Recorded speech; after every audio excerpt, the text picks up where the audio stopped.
It was one of those heavy, gray afternoons where the clouds hung low like a promise of rain. The small town of Brookhaven wasn't used to much excitement, but for Elijah Hart, excitement wasn't something he craved. His hands were already full, covered in grease, with a busted radiator hissing like an angry cat in the corner of his modest auto shop. Elijah was a mechanic, not by grand design, but by necessity. After his father passed, leaving behind little more than debts in this old garage, Elijah gave up college dreams to keep the family business alive.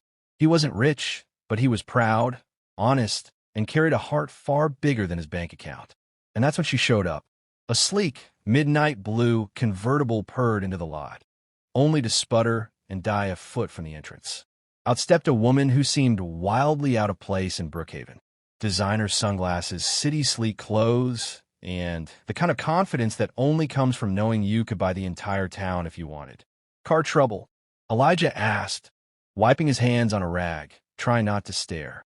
The woman hesitated, pushing her sunglasses up onto her head. "Yeah, seems like it. Can you take a look?" "Sure," Elijah grinned. "You're lucky you broke down here. Not much between this place and the next town." What neither of them knew was that this wasn't a stroke of bad luck. Her name was Amelia Cross, heiress to one of the biggest fortunes in the country, and she was on a mission.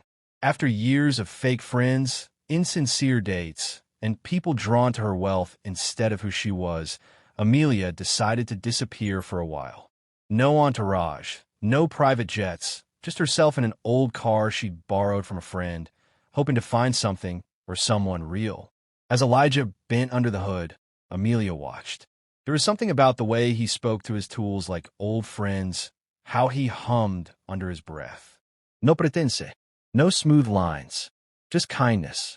"Looks like your fan belt's shot, and your radiator's seen better days," Elijah said after a while. "I can patch it up for now, but you'll want a new one soon." She bit her lip. I don't have a lot of cash on me.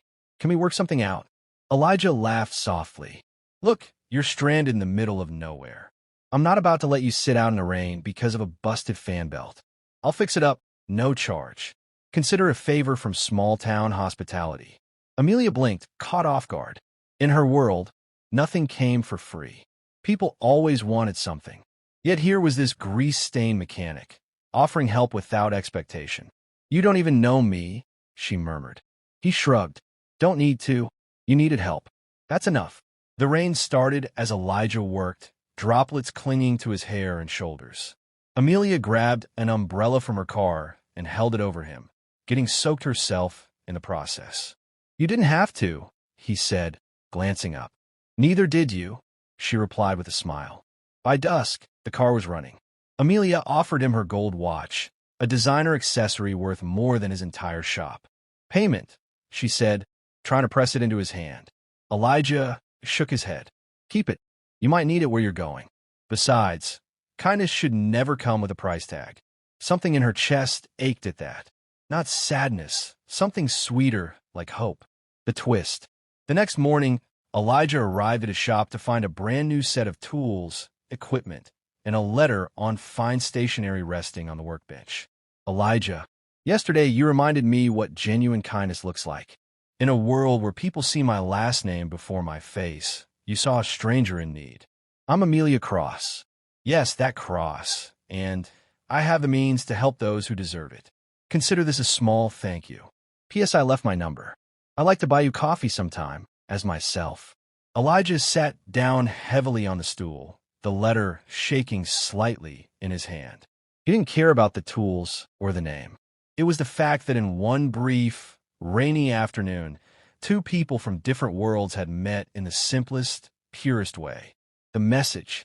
Sometimes the smallest acts of kindness ripple out in ways we can't imagine.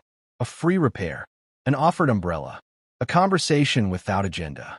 In a world hungry for sincerity, kindness is still the most valuable currency. And for Elijah and Amelia, it was the beginning of something neither money nor circumstance could define.